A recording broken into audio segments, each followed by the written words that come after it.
What's happening, everybody? Jay Busby here with Kevin Kaduk. And Kevin, I am sitting in Atlanta. Schools are out. My kids are stashed away and joyous, and we have no snow on the ground. How much are you guys laughing at us? No snow on the ground. We have 3 inches here. It's about business as usual. I don't know what's going on. I'm glad that you guys are not camping out in like Walgreens overnight like you were last year. Last year's snowpocalypse. We should. I wish that we had been doing this podcast then, because I would have recorded a whole episode hiking like I was in The Walking Dead, just on my cell phone through the middle of the night. But it's winter. Exactly. Yeah, live stream, FaceTiming you. But it is wintertime, and that means it's basketball time. And so our first guest on the show actually is Kenny Smith of Inside the NBA. I don't think we didn't talk to him about this. We should have told him what an honor he is to be our first guest. Yeah, our first guest. We had a bunch of guests on the old incarnation of this podcast. Why Is This News? We had Hank Aaron, Donald Trump. We've had Drew Brees on the Shutdown Corner podcast, but this is the first Grandstanding podcast, yes, which is pretty cool. Exactly. So episode 2, we've already got a guest. How lucky are we? Anyway, awesome. We're going to talk with Kenny Smith for a little bit here, and then we'll come back and talk a little bit more about, you'll just have to find out. So here's Kenny Smith from Inside the NBA. Hey, Kenny, it's Jay Busby from Yahoo Sports. How you doing? Hey, what's up, Jay? Hey, I'm here with my buddy Kevin Kaduk. Hey, Kenny, thanks for joining us. Kevin? All right. Well, my buddy is from Chicago, so he wanted me to ask this question. He's a little bit broken up. We're going to lead off with a Derrick Rose question. Is Rose the most snake-bit player, injury-wise, that you've ever seen? Probably the most snake-bit player that had that much ability. I mean, there's been other players in the league who maybe weren't as good that had these kind of injuries, but no one at this magnitude of player being hurt that much. No, we're used to this. This is the third time this has happened. I mean, do you put him above a Grant Hill, a Penny Hardaway in terms of that level because he was an MVP? I would say he's on the same level. I think that those guys could have been MVPs in certain years or were close to it. They were first team. When you're first team All NBA, that's an MVP in a sense. So. I would say they were on the same level. They actually probably were first-team NBA on more consistently than him because they had more years before their injury started. So I would say very similar to that scenario for sure. So I think the reaction here has been, this is terrible. It's terrible on a personal level for Derrick because he means so much to the city. He does so much. He's such a good guy. But I think from a team standpoint, everyone in Chicago is not like, well, the Bulls just lost out on their chance for a title because they did have some problems. Derrick wasn't the 2011 Derrick. They obviously had a lot of problems defending this year. That said, where do you think this puts the Bulls going forward into the playoffs? Because the Eastern Conference is still pretty wide open. Well, I think that the Bulls have, people said, what do they do? Have they been preparing for this? I think they've always prepared for it, since the injuries, and if you look back at Nate Robinson, DJ Augustine, and now even Aaron Brooks, all of those guys have been starters in their career. They don't bring in the backups that, traditionally are just going to run the team because we know our guy's going to be here. They bring in guys that they feel that can get 20 points when Derrick's not there. And if Aaron Brooks scores 20 points in his next game, none of us will be surprised. That's not a backup in my estimation. That's a guy that's a safety mechanism. And so they've had that. That's what they're continuing to do. And so I think they're a little bit more prepared. Now as a team, they can't go through the woe is me, and they have to get out of that mentality. But I think they have the talent to go deep, and hopefully he could come back, because guys have come back in 3 to 4 weeks with this type of injury. We're in a year, particularly in the East, where there's no one dominant team. The Heat, obviously, are not there any longer. Where do you stand on the dynasty versus wide open question? Is this more fun for you as a commentator and as a fan of the NBA to watch a conference that anyone can come out of? I watch for competition, man. That's why I watch the game. I don't wait for this storybook final when we're waiting for, like, we used to wait for the Celtics and the Lakers, and then we'd wait for a certain. No, I don't wait for those things. I wait for every round. I want to see a battle. I want to see it go down, and I want to see competition. That's what I usually wait for. So, yes, I do like it that way. Who's your finals picks right now? Wow. I think that, with all of the trades, Oklahoma City has probably improved the most through all the trades, and Cantor and Singler and the rest of the guys that have gone there with their current staff of guys. So I really believe if they get it right when Durant comes back, that they can get to the NBA Finals. They have the best talent. Be that said, in the Western Conference, Golden State has played the best basketball. So for me, it's between those two teams that I would look at. And in the Eastern Conference, now with the injuries of Rose, that really puts Cleveland back in the driver's seat, I think, and along with Atlanta. So those are the two teams, and I would probably say Cleveland has a slight advantage over them because of experience. We wrote off the Patriots this season after that loss to Kansas City, and obviously they proved us all wrong. Do you think we'll look back at the Cleveland Cavaliers, and we were busy burying them about a month ago? Do you think we'll look back and consider ourselves pretty stupid? No, because you were correct in that assessment, and then they bring in three guys that say you know what, we aren't good enough, and we're going to bring in three guys to help us become better. They're not playing with that team that we were bashing. You know what I mean? They're playing with a whole different team, and this was a whole different lineup and a whole different bench. And so, yes, you were right in your assessment. This is not that team. Are you surprised, though, that they were able to bring those guys in and actually turn it around so quickly in terms of learning to play with each other in the chemistry aspect? No, because really they just needed to put guys in their comfortable position. And when LeBron could just be a point forward, and he doesn't have to do certain things. And when Kyrie Irving can just be a scoring point guard, and he doesn't have to be other things, then they became a good team. And that's what those guys allowed. Moskov moved everyone into their natural positions. Now LeBron doesn't have to be the leading rebounder and leading shot blocker on the team. When he's that, then he's doing too much. Kyrie doesn't have to always be the leading scorer, because all of a sudden J.R. Smith in a quarter could be that guy, and LeBron obviously can be it. So all of a sudden everyone's more natural.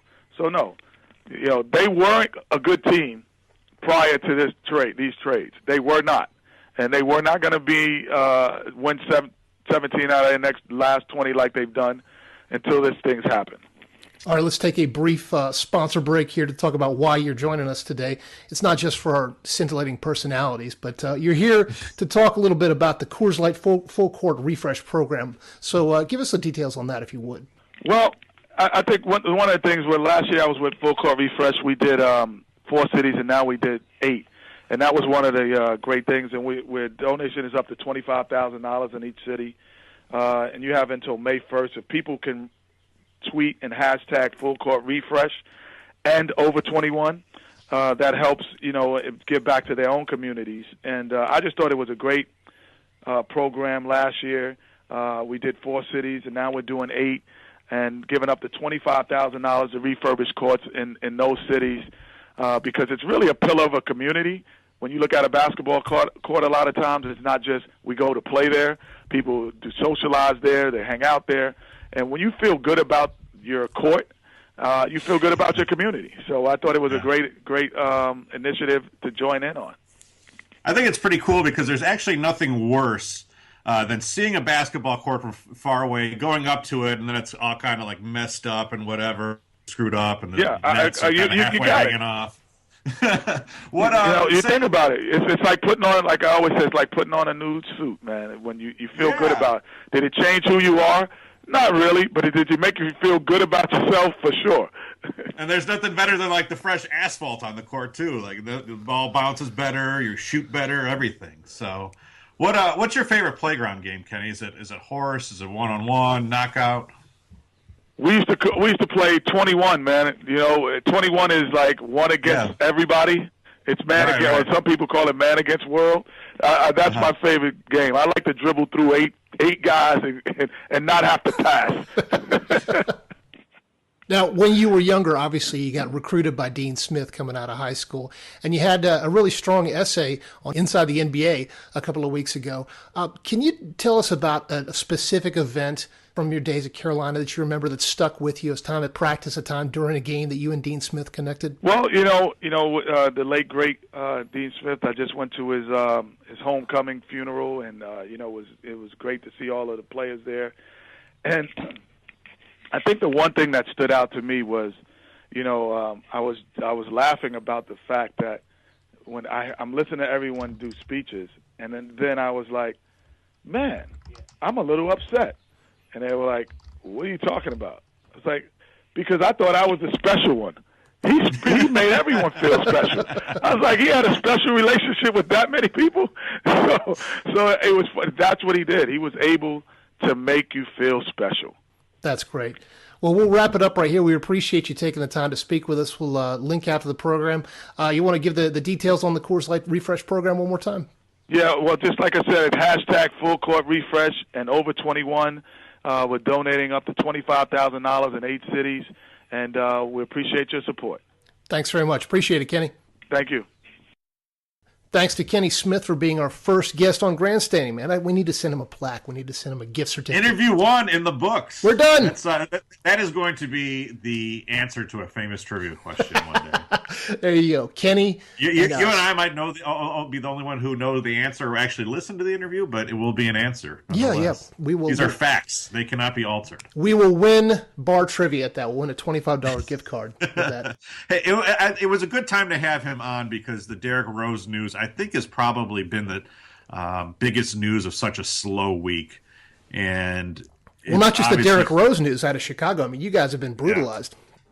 It was a tough night on Tuesday, watching Patrick Kane go down into the boards, and that actually probably had more title implications for Chicago than the Derrick Rose thing. Because, like I said, we've come to expect this from Derrick Rose. Kenny says they've prepared for life without Derrick Rose, and it is reflected in their team makeup. But it's still good. They were still going to have a long way to go because they just were not a dominant team, even with Derrick. They couldn't defend. They just were not consistent from night to night. I don't think Derrick has really figured out how to play with his new body. I was sitting there yesterday watching clips from 2011, and it's just a completely different player. So it sucks, but it doesn't suck that much because I don't think anyone was any under delusions that Chicago was on the level of a Golden State or Oklahoma City or San Antonio or Cleveland or even Atlanta. When they played Atlanta about a month ago, they did not look very well. Even Atlanta, how dare you, sir? Anyhow, but flip that over to Patrick Kane, and it's obviously a different injury because he broke his clavicle and he's out for 12 weeks while that heals. Hopefully, that will be he'll come back sooner than that, but the playoffs start in 7 weeks. So even if it's a 10-week recovery, he's probably still missing at least a round. And with the new NHL setup, that could see them playing at St. Louis, and it'd be tough to see. Apparently, Patrick Kane, since the start of the 2009 playoffs, has the most playoff goals, assists, and points, which is crazy. You just can't replace someone like that. At least it happened before the trade deadline, so the Hawks can go out and try and find some help. But they're also a lot like the Bulls in that they need a defense more. They still need to learn how to defend. They've got 3 great defensemen and Duncan Keith, Nicholas Jarmelson, and Brent Seabrook, but the other 3, not so much. So I am sure that once he arrives back, that all of the opposing teams will be more than happy to give him a little room, not test that clavicle, not see how he's feeling. Just to make sure that he's got enough room to move. That actually might be if we do play the Blues in the first round. That actually might be better because they're the most familiar with him and probably be most willing to dole out some punishment. But get that out of the way. That might be a little too Chicago-centric talk, but I challenge any city out there to come up with a night in which 2 franchise icons from the same city went down within an hour of each other. But not that Derrick Rose was injured on Tuesday night, but the release from the Bulls came out then. So, but I think it segues into a pretty good kind of timeless talk about what might have been athletes. Here in Chicago, we're familiar with them with Gale Sayers and Mark Pryor, but there's more than just out there. Who stands out most to you, Jay? Well, I was always a Bo Jackson fan. I mean, even from back in his days at Auburn. And he had that unbelievable, there have been documentaries done on it, on this guy's mythical power, the ability that he had to basically run up into the upper deck and grab either footballs or baseballs, whatever the sport he was. I mean, we can't even conceive now of what of how good this guy was, in that he was playing at a high professional level in two completely different sports. I can't see that happening now by any stretch of the imagination. But the fact that he was injured in that playoff game and on such a dumb, stupid little tackle, it was just that was just the wrong way to injure his bone. And he was never the same. He never played football, and he was never the same in baseball when he came back. He's the one that stands out for me. Yeah, he did, all right when he came back for baseball. Obviously not the same. He's not running up walls, but he contributed to the White Sox, had that great opening day home run here in Chicago, which is pretty memorable. And I hit a home run when the 1993 White Sox clinched the old AL West. But yeah, you're right. I mean, Bo Jackson, I think about when he was at the top of his game, I was between 11 and 13 years old, which is probably about the best time to be a sports fan ever. And you just had this guy, and I don't know if you remember the old baseball card from the Score for Score baseball cards. It was him with the shoulder pads and the holding the bat. It was the black and white, yeah, absolutely, the black and white horizontal one. And that was like the number one card anyone wanted to get, and you got that when you put it in the plastic. I went to a July 4th game, White Sox versus Royals, maybe what it must have been 1989, 88, and watched him throw from the warning track like all the way home without a bounce. And it's like one of those things where I'm like, this highlight has to exist, right? And no amount of searching on the internet or through anything yields any evidence of this, because it was just so commonplace for him to do things like that. He was a Southern folk tale come to life. I mean, I was growing up in Atlanta. I was hearing it, but you hear these stories about this guy over in Alabama that's doing all kinds of crazy stuff, and he's running over Georgia when they played Georgia, and then all of a sudden he goes and he continues to get big. Where every state, every college has its story of that guy who couldn't miss, and 99% of them do. This guy not only didn't miss, he ran over everybody. And it was just such a shame to see him. With football he did end, but with baseball it just kind of petered out slowly. Yeah, and he's so interesting to me now because he is visible. He is in commercials. You do see things. You do see him in commercials and the 30 for 30 documentary, but he still remains a mystery, right? Like there's still a lot of mystery. He keeps you at arm's length. Yeah, he keeps everybody at arm's length. I actually had a colleague at the Star who interviewed him, and I think it might have been one of these things that was set up by a publicist or whatever, but he got on the phone with him, and he was like, "Hey, Bo, how you doing?" And Bo said, "You have 5 minutes."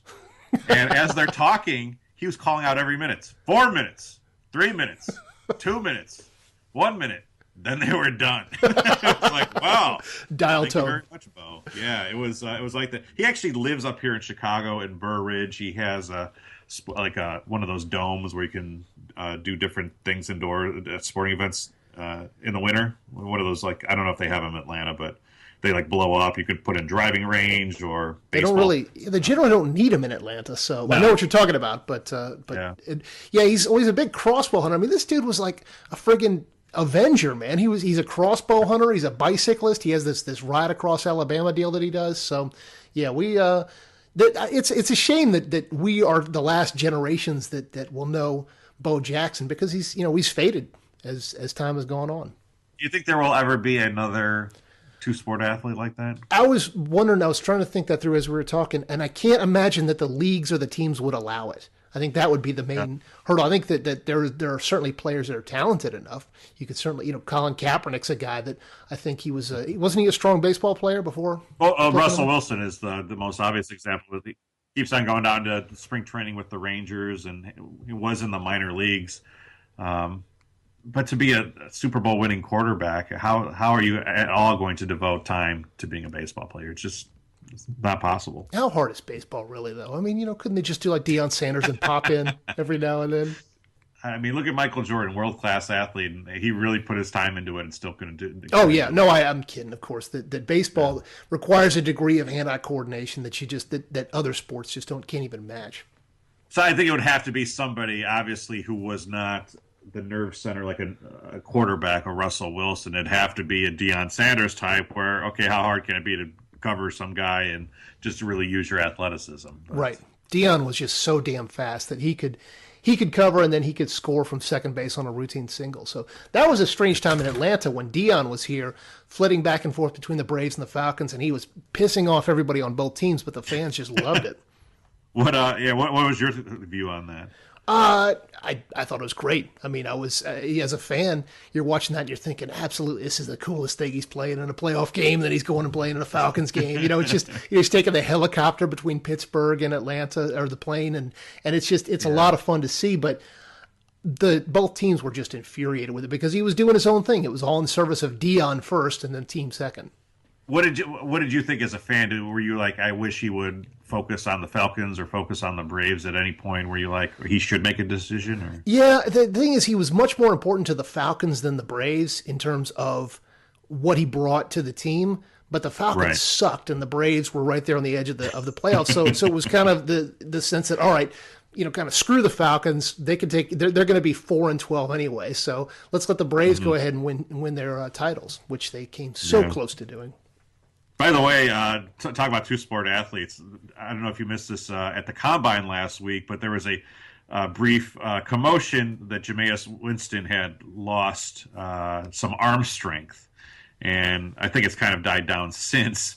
But people were saying it was because of his baseball career and that he probably won't be playing baseball this year. So that should maybe gives an answer to our question of whether or not we'll ever see that again, because people just freaked out at the slight insinuation that baseball might have jeopardized Jameis's arm on the field. All it takes is one anonymous source to say, hey, he's playing baseball and he's lost a little bit of lateral mobility, and then that screws a guy over. So, I think that's why we'll never see that, which is a shame. I mean, what would Twitter have been like? What would Facebook have been like with a Bo Jackson or a Deion Sanders in their primes? I mean, it would have been insane.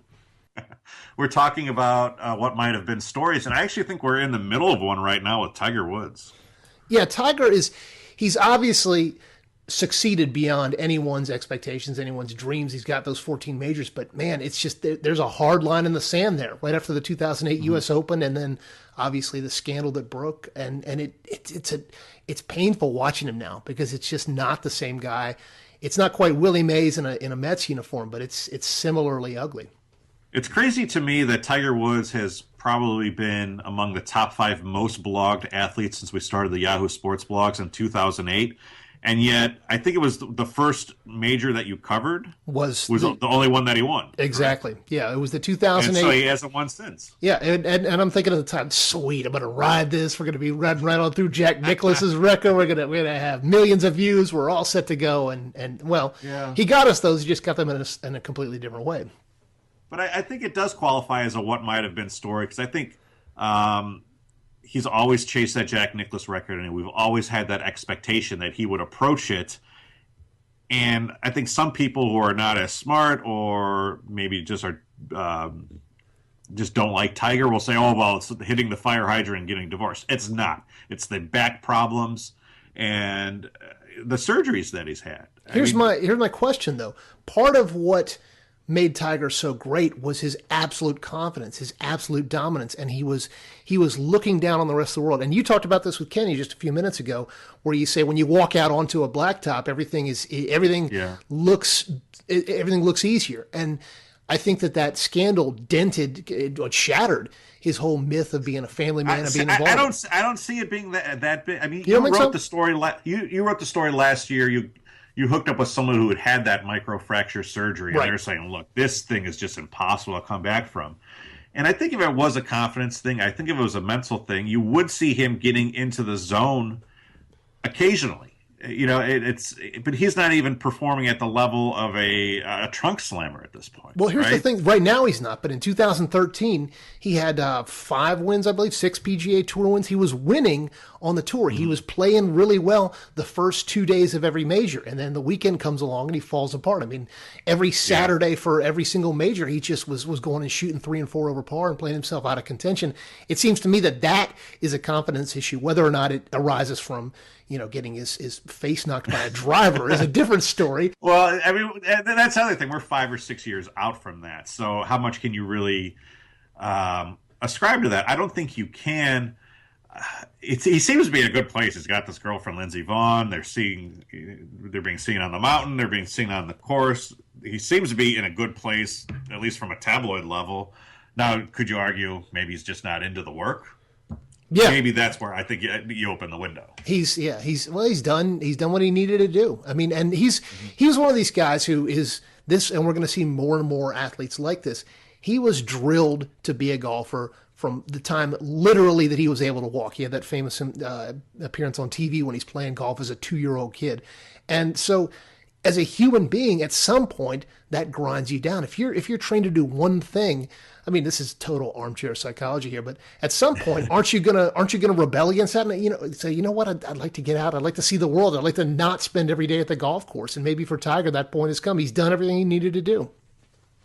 I've often wondered that. Just time on a golf course. At what point does that get boring? Because I like to golf, but I'm not a good golfer at all because I can't concentrate. And I just can't imagine being that locked into not only 72 holes of tournament golf, but the 18 holes of the practice round and all the thousands of practice swings you take around that. It's a lot to process, I think, for anyone's mind. There's a lot of time between every shot at golf. When you're playing football, when you're playing basketball, the game is always moving.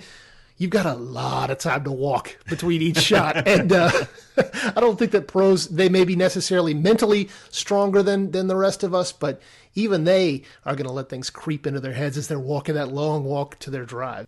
I think a comparable person to Tiger Woods would be Mickey Mantle. And not a lot is made about Mickey Mantle because I don't think a lot of people in our generation really know his story. But if you read any of the Jane Levy book, whatever, you really know how much tearing apart his knee, and I think it was the 1951 World Series, he was going for a fly ball.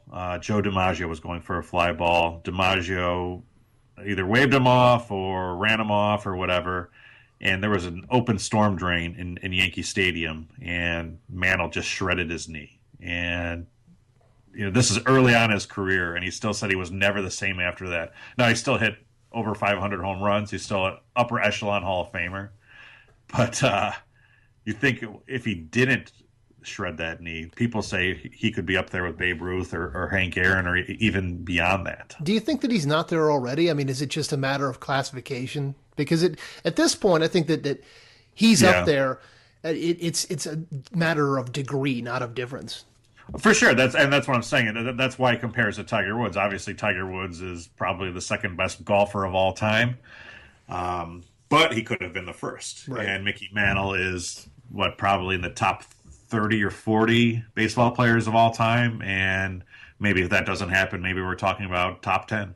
How do you think a Mickey Mantle would fare in today's baseball? Obviously, he'd have different training and so forth. But I mean, the guy, the guy had his appetites. Let's just put it that way. And how do you think that he would be fit for a baseball era when everything is under scrutiny? It's interesting because obviously a lot was written off for him. A lot was excused for him. He could show up hungover or drunk, and the writers would look the other way. That doesn't happen now. It's hard to say with something. He clearly battled the disease. He battled an addiction. Lost to it, which is really sad that he hasn't been around here for the last 20 years because it'd be kind of cool to still go to Yankee Stadium and see Mickey Mantle, but that just wasn't in the cards. You look at someone like Josh Hamilton, that what it might have been story. He's in the news this week because of his relapse. Yeah, it's tough to see when that happens to a guy who has so much potential, and you think that you think that they could shake it off better than the rest of us, but they're just as human.